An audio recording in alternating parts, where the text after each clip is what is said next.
The voting for the 2019 inductee took place in December of 2018, and Al Helfer was selected, and he will be inducted posthumously this July, which means that Jack Quinlan won't, in theory, be eligible for consideration until the cycle turns over again. So next time, it'll be local announcers, and after that, so-called national voices, which was my category, and then back to the pioneers.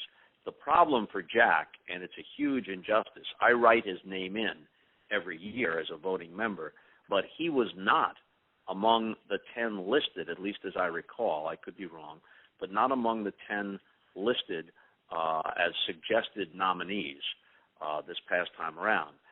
Also, every single member of the Pioneer grouping is long since gone, which is kind of a problem for the Hall of Fame in that every third year they're just going to have a writer, and who knows if the writer will be posthumous as well.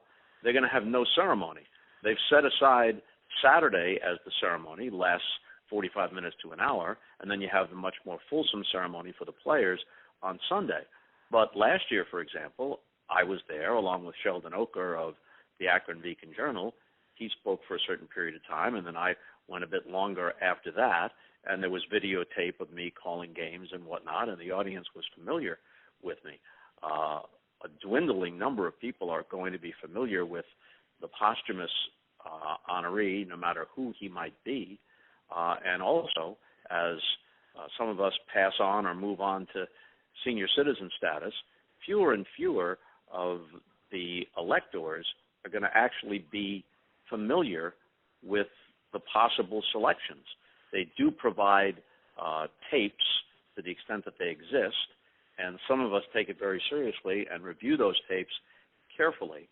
But as I've said many times, regardless of what the category, living or dead, Jack Quinlan was one of the 10 best baseball broadcasters I have ever heard. So no matter what the criteria, if they lumped them all together, if they created a zillion different categories, no matter what the criteria, Jack Quinlan, on merit alone, should be in the broadcaster's wing of the Baseball Hall of Fame. Do you have any thoughts in regard to what his diminishing number of living fans can possibly do to play any sort of role in keeping his possibility alive? Yeah, I think they can write to the Hall of Fame. I still think that actual letters that you can hold in your hand carry greater weight than a tweet or an email. Not that those things aren't welcome as well, but they can write to the Hall of Fame in Cooperstown and make their feelings known. Jack didn't live to be 40 and has not broadcast a game since spring training of 1965. So even those who might remember him, that memory fades with time. And the casual fan is not going to queue up tapes, as I was able to do, to either familiarize myself or refamiliarize oneself with his work. But his work was absolutely first rate. The Broadcasters Wing of the Baseball Hall of Fame is a wonderful addition to the shrine, and I'm certainly not going to look askance at it since I was lucky enough to be honored myself. But the voting process can be further fine-tuned to move it in the direction of honoring merit rather than simply length of service or other factors, which are important, yes, but the most important criteria should be excellence. I wonder how it is that Jack Quinlan was not on that short list of 10 late last year after so many of us have been busting our hump for so long to keep his name alive. I mean, I've got 2 audio books I've produced that contain virtually every remaining play-by-play bit that he ever did.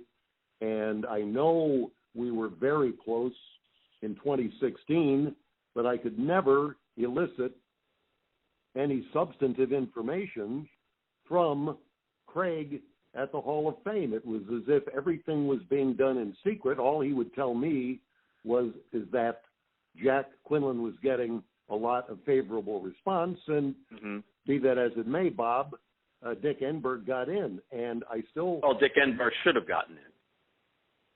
Dick Enberg is historically a more significant baseball broadcaster than Jack, if we're being honest about it. He was an exceptionally good announcer with the Angels, finished up his career with the Padres, did a number of games on NBC TV. He was living at that time and extraordinarily popular with fans nationwide.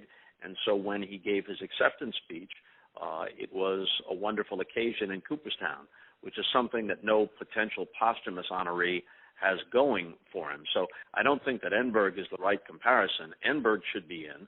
So too should Jack, for different reasons.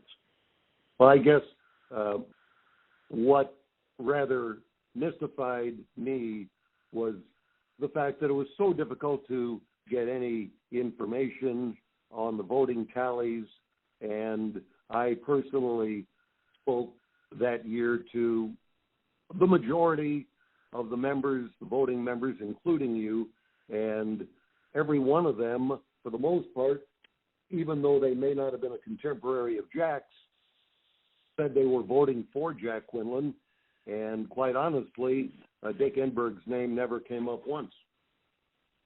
Well, I'm sure that they all, if asked about Dick Enberg, would have also said they were going to vote for Enberg. I find it very hard to believe that Vin Scully would not have voted for Dick Enberg, and some of the other people who are among the voters would not have overlooked Enberg. When people say they're going to vote for somebody, that doesn't necessarily mean they're going to vote number one. There are 10 slots on the ballot, so that may just mean they're going to mention them somewhere, second, fourth, seventh, who knows. And even those of us who vote, and it's a fairly small number, it's just 13 or 14 of us, we don't know how the final voting went.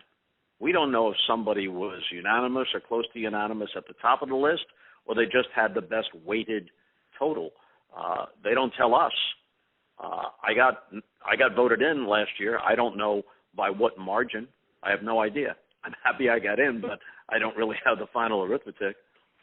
Here's what can be said about Jack. From the standpoint of pure craftsmanship, he called a very good game. He also had, and this is important, especially on radio, an authoritative and yet friendly voice, which is a balance that not everyone can reach. He had presence, but he also had a comforting style, and he had an excellent sense of humor and could be playful with his partner, and often broadcast games when the Cubs weren't very good, and so an ability to go beyond ball one, strike two, and to make it interesting and entertaining was part of the job description. And he rose to that occasion time after time. So very few broadcasters had the combination of qualities he had.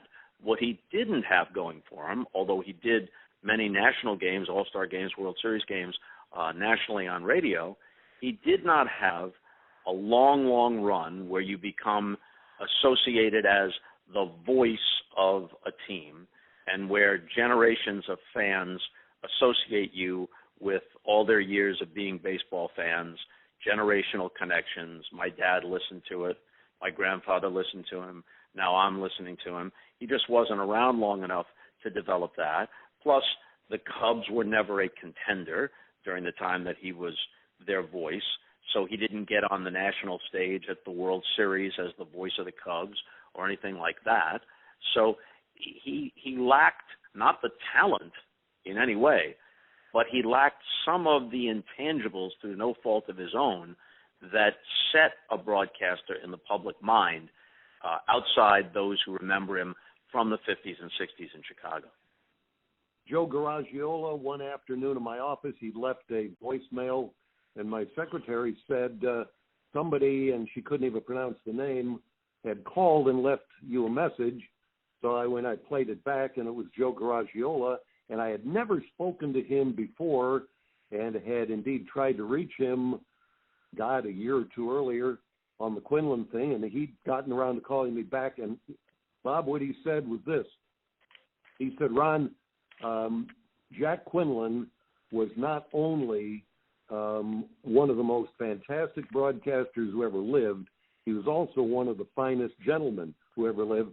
And I'll never forget Garagio's last words. He said, "Don't ever quit. Don't give up on this."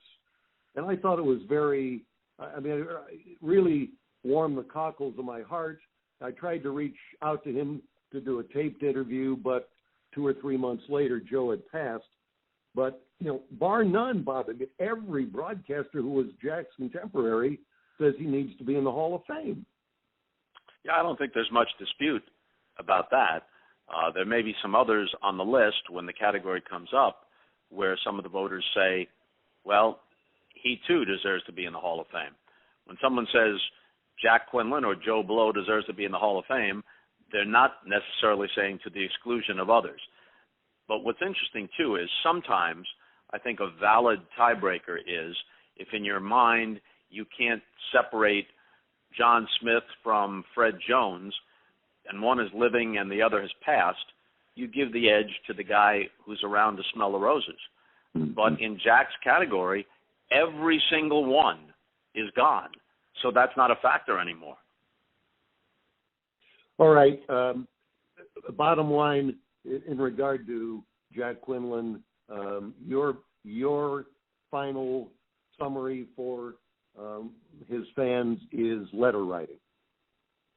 I think that's one of the things they can do. I think that's probably the most persuasive thing. And if the Hall decides that they want to make some of those letters or a kind of a consensus of what those letters are about available to the electorate, which is just a dozen or so, maybe 14 guys, they could do that, and perhaps that would carry the day. There's a lot of vagaries involved in this voting, but I believe, just as one of the voters, I believe that Jack Quinlan should have been in long ago, and I continue to vote for him.